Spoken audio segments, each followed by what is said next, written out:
Next हम करेंगे chapter 7 का क्वेश्चन नंबर 5। आइए देखते हैं क्वेश्चन क्या है।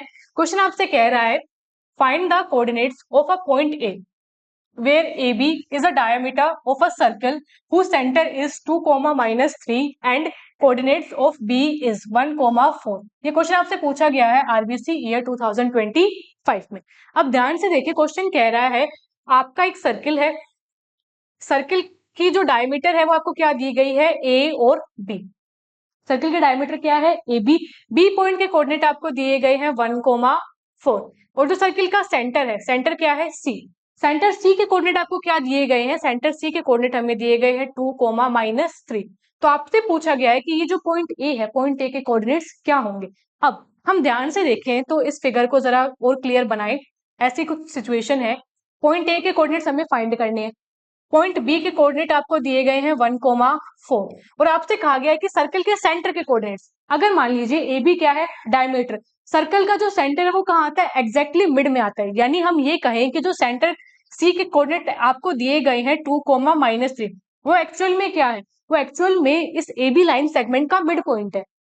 यानी आपको लाइन सेगमेंट ए बी का मिड पॉइंट दिया गया है और आपसे एक पॉइंट के कोऑर्डिनेट्स पूछे गए। क्योंकि हमें यहाँ मिड पॉइंट दिया गया है तो हम किसका यूज करेंगे, मिड पॉइंट फॉर्मूला का। सो यूजिंग मिड पॉइंट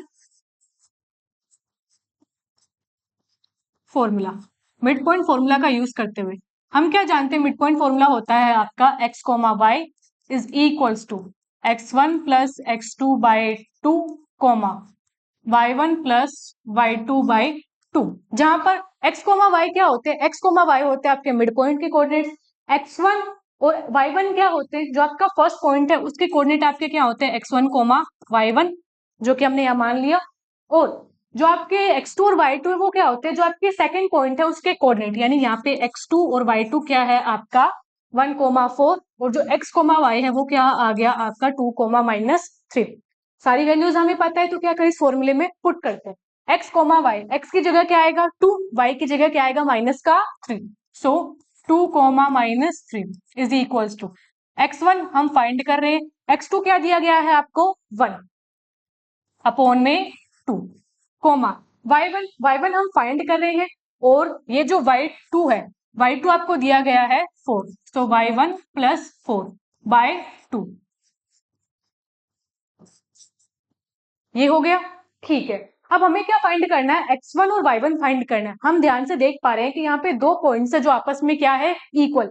हम जानते हैं अगर कोई दो पॉइंट आपस में इक्वल होते हैं तो आप उनके कोऑर्डिनेट्स को कंपेयर कर सकते हो। यानी आप दोनों के x कोऑर्डिनेट को इक्वल कर सकते हो और आप दोनों के y कोऑर्डिनेट को क्या कर सकते हो, इक्वल कर सकते हो। तो हम क्या कहेंगे आगे, on comparing the coordinates, on comparing coordinates, coordinates को जब हमने कंपेयर किया, सो 2 किसके इक्वल आया, x कोऑर्डिनेट के, और x कोऑर्डिनेट क्या था x1 plus 1 by 2। y coordinate को कंपेयर किया तो वो आया -3 is equals to y1 plus 4 by 2। ये हो गया। सोल्व करें, इसको यहाँ क्रॉस मल्टीप्लाई किया तो जो x1 प्लस 1 है वो किसके बराबर आया, 4 के। सिमिलरली जब आपने 2 को -3 से मल्टीप्लाई किया तो जो y1 प्लस 4 है वो किसके बराबर आया, -6 के। अब बस क्या करना है, x1 और y1 की वैल्यू निकालनी है। तो जो x1 है वो क्या हुआ 4, 1 को उस साइड लेके जाएंगे तो किसका हुआ, माइनस का। 4 - 1 किया तो आंसर क्या आया, 3। सिमिलरली यहाँ से क्या निकालेंगे, y1 क्या आएगा, माइनस का 6 यहाँ है, 4 को उस साइड लेके जाएंगे तो 4 किसका हो गया, माइनस का। -6 -4 करते तो आंसर क्या आता है, -10। हेंस हम क्या कह सकते हैं, जो आपका पॉइंट ए था, पॉइंट ए के कोऑर्डिनेट्स आपके क्या निकल के आए, 3, -10। और यही क्या हो जाता है इस क्वेश्चन का करेक्ट आंसर।